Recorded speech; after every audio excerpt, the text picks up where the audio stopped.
Assalamualaikum warahmatullahi wabarakatuh. Kami dari kelompok 4 yang beranggotakan saya Windy Firpa Valevi NIM 169.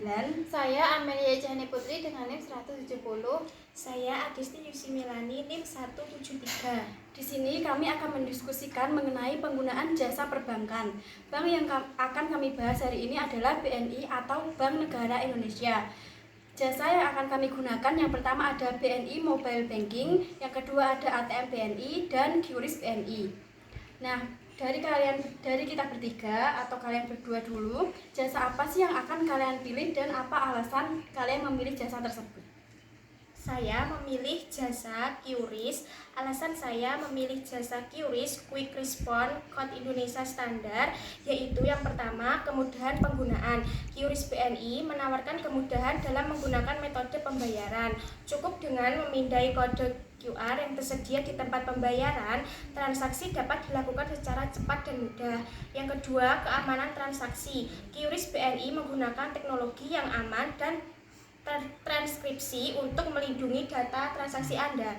Hal ini dapat memberikan rasa aman dalam melakukan pembayaran, mengurangi risiko penyalahgunaan data, dan melindungi privasi pelanggan. Yang ketiga, fleksibilitas pembayaran. Dengan QRIS BNI, Anda dapat menggunakan berbagai jenis metode pembayaran seperti kartu kredit, kartu debit, atau dompet digital yang terhubung dengan QRIS BNI. Hal ini memberikan fleksibilitas kepada pelanggan untuk memilih metode pembayaran yang sesuai dengan preferensi mereka. Kalau menurutmu Mel, apa sih jasa yang kamu pilih dan apa alasannya? Kalau saya memilih jasa ATM BNI dan alasannya yaitu yang pertama, jaringan ATM yang luas. BNI memiliki jaringan ATM yang luas di seluruh Indonesia. Ini berarti pelanggan BNI dapat dengan mudah menemukan mesin ATM dimanapun mereka berada, baik di kota besar maupun di daerah terpencil. Jadi BNI ATM bisa menjadi pilihan yang baik bagi mereka yang sering berpergian atau tinggal di berbagai lokasi. Yang kedua, kemudahan akses. BNI ATM menyediakan akses 24 jam sehari, 7 hari seminggu. Ini memungkinkan pelanggan untuk melakukan transaksi perbankan kapan saja sesuai kebutuhan mereka. Pelanggan tidak perlu khawatir tentang jam operasional bank atau keterbatasan waktu. Yang ketiga, fitur lengkap. BNI ATM menawarkan beragam fitur seperti penarikan tunai, transfer antar rekening, pembayaran tagihan, pembelian pulsa, dan lain-lain. Fitur-fitur ini memberikan kemudahan bagi pelanggan untuk melakukan berbagai transaksi perbankan tanpa harus pergi ke bank secara fisik. Kalau menurutmu, Win, jasa apa yang kamu pilih dan apa alasannya? Jasa yang saya pilih adalah BNI Mobile Banking. Alasan saya memilihnya yang pertama yaitu kemudahan akses. BNI Mobile Banking memberikan kemudahan akses yang luar biasa bagi penggunanya. Kamu bisa melakukan transaksi perbankan kapanpun dan dimanapun hanya dengan menggunakan ponsel pintarmu. Enggak perlu lagi repot-repot datang ke bank atau mesin ATM untuk melakukan transaksi yang akan kalian lakukan. Yang kedua yaitu ada fitur lengkap. BNI Mobile Banking dilengkapi dengan berbagai fitur yang sangat berguna. Kamu bisa menggunakan transfer antar rekening, pembayaran tagihan, pembelian pulsa, pembelian tiket pesawat, dan masih banyak lagi. Semua fitur ini bisa diakses dengan mudah melalui aplikasi BNI Mobile Banking. Lalu alasan yang ketiga yaitu keamanan.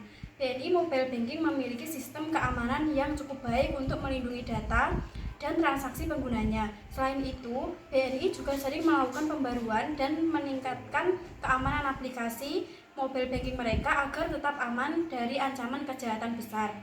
Nah, dari 3 alasan tadi, pasti ada kelebihan dan kekurangan dari jasa yang kalian pilih. Nah, apa aja sih kelebihan dan kekurangan dari jasa yang kalian pilih tadi? Adapun kelebihan dan kekurangan menggunakan jasa QRIS BNI. Kelebihan QRIS BNI yang pertama, kemudahan penggunaan. QRIS BNI memungkinkan Anda untuk melakukan pembayaran dengan mudah dan cepat hanya dengan memindai kode QR. Tidak perlu mengingat nomor rekening atau melakukan proses transfer manual. Yang kedua, fleksibilitas pembayaran. QRIS BNI mendukung berbagai jenis metode pembayaran termasuk kartu kredit, kartu debit, dan dompet digital. Nah, Anda kalian dapat memilih metode pembayaran yang paling nyaman dan sesuai dengan preferensi kalian. Yang ketiga, keamanan transaksi. QRIS BNI menggunakan teknologi yang aman dan transkripsi untuk melindungi data transaksi kalian. Hal ini memberikan rasa aman dan melindungi privasi dalam bertransaksi. Nah, adapun kekurangan dari QRIS BNI ini yang pertama, ketergantungan pada teknologi. Penggunaan QRIS BNI membutuhkan perangkat yang dapat memindai kode QR seperti ponsel pintar atau perangkat pembaca QR. Jika perangkat tersebut tidak tersedia atau mengalami masalah, maka pembayaran tidak dapat dilakukan. Yang kedua, keterbatasan penerimaan.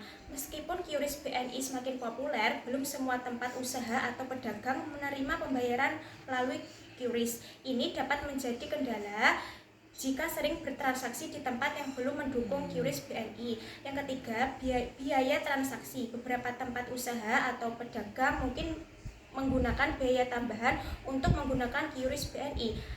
Pastikan untuk memahami biaya yang terkait dengan penggunaan QRIS BNI sebelum melakukan transaksi. Kalau menurutmu Mel, apa saja kelebihan dan kekurangan dari jasa yang kamu pilih? Beberapa kelebihan dan kekurangan menggunakan jasa BNI ATM yaitu yang pertama, kelebihan yang pertama yaitu jaringan ATM yang luas. BNI memiliki jaringan ATM yang luas di seluruh Indonesia, sehingga memudahkan kalian untuk menentukan mesin ATM dimanapun kalian berada. Yang kedua, akses 24 jam. BNI ATM menyediakan akses 24 jam sehari, sehingga kalian bisa melakukan transaksi perbankan kapan saja sesuai kebutuhan. Yang ketiga, fitur lengkap. BNI ATM menawarkan beragam fitur seperti penarikan tunai, transfer antar rekening, pembayaran, tagihan, pembelian pulsa, dan masih banyak lagi. Fitur-fitur ini memberikan kemudahan bagi kalian untuk melakukan berbagai transaksi perbankan. Kekurangan ATM BNI yaitu yang pertama, kemungkinan antrian. Terkadang, terutama pada jam-jam sibuk, ATM BNI bisa memiliki antrian yang cukup panjang. Ini bisa membuat kalian harus menunggu lebih lama untuk melakukan transaksi. Yang kedua, keterbatasan fitur. Meskipun ATM BNI menawarkan berbagai fitur, ada beberapa fitur perbankan yang mungkin tidak tersedia di mesin ATM. Untuk fitur yang lebih kompleks atau spesifik, mungkin kalian perlu mengunjungi cabang bank secara fisik. Yang ketiga, masalah teknis seperti halnya mesin elektronik lainnya. ATM BNI juga bisa mengalami masalah teknis seperti error atau kegagalan sistem. Hal ini mungkin mengganggu pengalaman transaksi kalian. Kalau menurutmu, bagaimana kelebihan dan kekurangan jasa yang kamu pilih? Kelebihan dari BNI Mobile Banking yang pertama yaitu pada keamanan. BNI Mobile Banking memiliki sistem keamanan yang baik untuk melindungi data dan transaksi pengguna, dilengkapi dengan kode OTP atau one time password dan verifikasi fingerprint atau Face ID, sehingga memberikan rasa aman dalam melakukan transaksi perbankan. Yang kedua yaitu integrasi dengan layanan lain. BNI Mobile Banking dapat diintegrasikan dengan berbagai layanan lain seperti e-commerce, dompet digital, dan aplikasi lainnya, memudahkan pengguna untuk melakukan transaksi dengan lebih praktis. Lalu kekurangannya, yang pertama ketergantungan pada koneksi internet. Penggunaan BNI Mobile Banking membutuhkan koneksi internet yang stabil. Jika tidak ada koneksi internet atau koneksi lemah, pengguna mungkin mengalami kesulitan dalam mengakses dan melakukan transaksi. Yang kedua yaitu keterbatasan fitur. Meskipun BNI Mobile Banking memiliki fitur yang lengkap, masih ada beberapa fitur yang mungkin tidak tersedia atau terbatas dibandingkan dengan versi desktop atau transaksi langsung di bank. Kekurangan yang ketiga yaitu masalah teknis. Terkadang penggunaan BNI Mobile Banking mungkin mengalami masalah teknis seperti gangguan server atau kesalahan sistem. Meskipun jarang terjadi, hal ini bisa menyebabkan ketidaknyamanan dalam melakukan transaksi. Nah, setelah kelebihan dan kekurangan tadi, sekarang apa kritik dan saran yang akan kalian berikan terhadap jasa layanan yang kalian pilih tadi? Nah, berikut beberapa kritik dan saran yang bisa saya berikan terkait penggunaan QRIS BNI. Kritiknya yang pertama, keterbatasan penerimaan. Meskipun QRIS BNI semakin populer, masih ada beberapa tempat usaha atau pedagang yang belum mendukung pembayaran melalui QRIS BNI. Hal ini dapat menyulitkan pengguna yang ingin melakukan pembayaran dengan QRIS BNI. Yang kedua, ketergantungan pada koneksi internet. Penggunaan QRIS BNI membutuhkan koneksi internet yang stabil agar dapat memindai kode QR dan melakukan transaksi dengan lancar. Nah, jika koneksi internet tidak stabil, bisa menyebabkan gangguan dalam proses pembayaran. Adapun saran yang bisa saya berikan, yang pertama, perluasan jangkauan. QRIS BNI dapat ditingkatkan dengan memperluas jangkauan penerimaan di berbagai tempat usaha dan pedagang. Dengan demikian, pengguna akan lebih mudah melakukan pembayaran menggunakan QRIS BNI.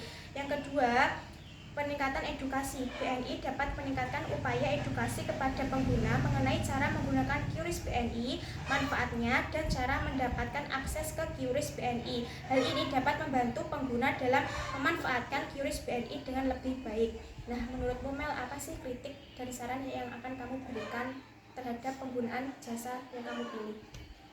Kritik dan saran yang saya berikan selama menggunakan ATM BNI, yaitu kritik yang pertama, antrian yang panjang. Salah satu kritik umum yang sering dilontarkan adalah antrian yang panjang di BNI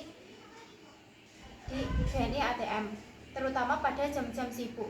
Waktu tunggu yang lama bisa membuat pengalaman transaksi menjadi tidak efisien. Sarannya yaitu untuk menghindari antrian. Kalian bisa mencoba menggunakan ATM BNI di waktu-waktu yang tidak terlalu ramai, seperti di pagi hari atau di tengah pekan. Selain itu, kalian juga bisa mempertimbangkan penggunaan fitur perbankan digital seperti mobile banking atau internet banking untuk melakukan transaksi yang lebih cepat dan praktis. Kritik yang kedua yaitu keterbatasan fitur. Beberapa pengguna mungkin merasa bahwa BNI ATM memiliki keterbatasan dalam hal fitur perbankan. Fitur-fitur tertentu mungkin tidak tersedia di mesin ATM, sehingga pengguna harus pergi ke cabang bank untuk melakukannya. Sarannya, jika kalian membutuhkan fitur yang tidak tersedia di ATM BNI, kalian bisa mempertimbangkan untuk menggunakan layanan perbankan digital, seperti aplikasi mobile banking atau internet banking, yang biasanya menawarkan fitur yang lebih lengkap. Dengan menggunakan layanan perbankan digital, kalian bisa mengakses fitur-fitur tambahan tanpa harus pergi ke cabang bank. Kalau menurutmu, Win, kritik dan saran yang kamu berikan apa? Kritik dan saran yang akan saya berikan mengenai penggunaan BNI Mobile Banking. Yang pertama, antarmuka pengguna. Beberapa pengguna mungkin menganggap antarmuka pengguna BNI Mobile Banking selalu kompleks atau tidak intuitif. Nah, saran dari saya adalah untuk memperbaiki antarmuka agar lebih sederhana dan mudah dipahami oleh pengguna, sehingga pengguna bisa dengan mudah menavigasi dan menggunakan fitur-fitur yang tersedia. Kritik yang kedua yaitu peningkatan kecepatan. Terkadang pengguna mungkin mengalami keterlambatan atau kecepatan yang lambat saat menggunakan BNI Mobile Banking. Saran saya adalah untuk meningkatkan kecepatan respon sistem agar pengguna dapat melakukan transaksi dengan cepat dan efisien. Kritik yang ketiga yaitu peningkatan fitur. BNI Mobile Banking sudah memiliki banyak fitur yang berguna, tetapi ada beberapa fitur tambahan yang bisa ditambahkan untuk meningkatkan kenyamanan pengguna. Misalnya penggunaan fitur pengingat pembayaran atau fitur personalisasi yang dapat digunakan dengan preferensi pengguna. Nah, itu tadi diskusi dari kelompok kami mengenai jasa perbankan yaitu BNI atau Bank Negara Indonesia. Apabila kelompok kami ada kurang lebihnya mohon maaf. Wassalamualaikum warahmatullahi wabarakatuh.